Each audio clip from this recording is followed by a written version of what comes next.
السلام عليكم ورحمة الله وبركاته، حبايب قلبي عاملين ايه؟ اللهم صل وسلم وبارك على نبينا محمد عليه افضل الصلاة والسلام. بما ان الفول غلي وكيس ابو 5 جنيه ما يكفيش نفرين او نفر وطفل صغير، فقلنا ايه؟ يلا ندمس شوية فول.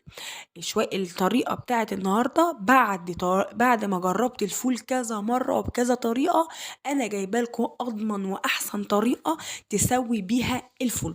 أول حاجة هنقي الفول، أنا معايا ربع كيلو من الفول اللي هو بتاع التدميس. هبدأ أنقيه. هجيب الفول اللي هو الحباية بتاعته كبيرة وفاتحة، بلاش الصغير والغامق ده بيبقى مش حلو خالص وطعمه مش قد كده حبايب قلبي. أول حاجة هنقيه، طلع فيها فولة مش كويسة، فيها قشرة، فيها الكلام ده كله، ننقيه ويبقى زي الفل. وهغسله واحطه على جنب، مش هنقعه. ركزوا حبايب قلبي. بعد كده هبدأ معايا 8 كيلو من الفول المدشوش اللي هو بتاع الطعمية. برضو هنقيه كويس جدا وهغسله وهنقعه لمدة ساعتين.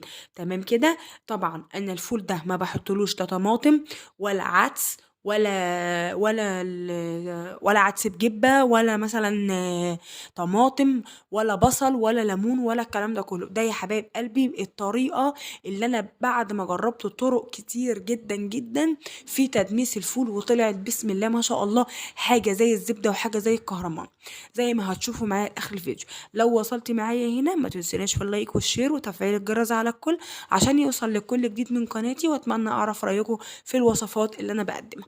انا كده ظبطت الفول التاني ونقيته، هنقعه ساعتين.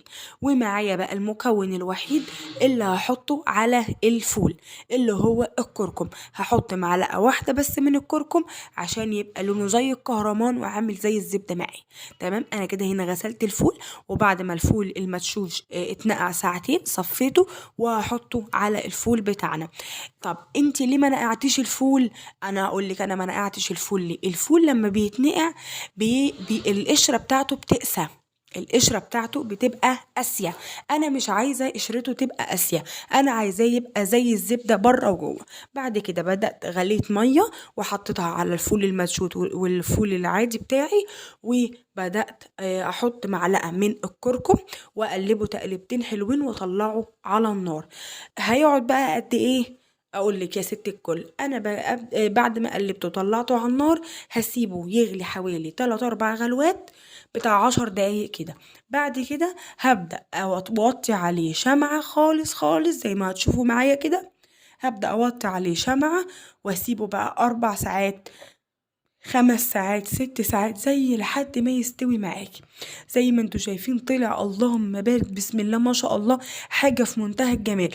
زبدة زبدة زبدة ولونه زي الكهرمان زي ما انتوا شايفين كده، لا غمق ولا حصل له اي حاجة. ولما المية بتاعته تقل هنزوده ميه سخنه. ده بعد ما استوى خالص يا حبايب قلبي.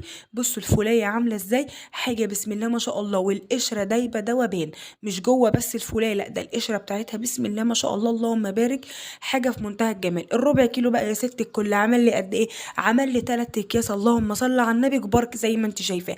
اقسم بالله الكيس ده من بره هتجيبيه ب10 جنيه. انا كنت عامله كيس كبير عشان كنت بقى هعمل فول بقوطه، وعملت كيسين صغيرين حطيتهم على جنب في الفريزر. تمام كده. ظبطنا بقى الفول بتاعنا. انا بنحبه مهروس، ما بنحبوش حب. هرسناه بالمنظر ده ولونه حاجه في منتهى الجمال وبألف هنا.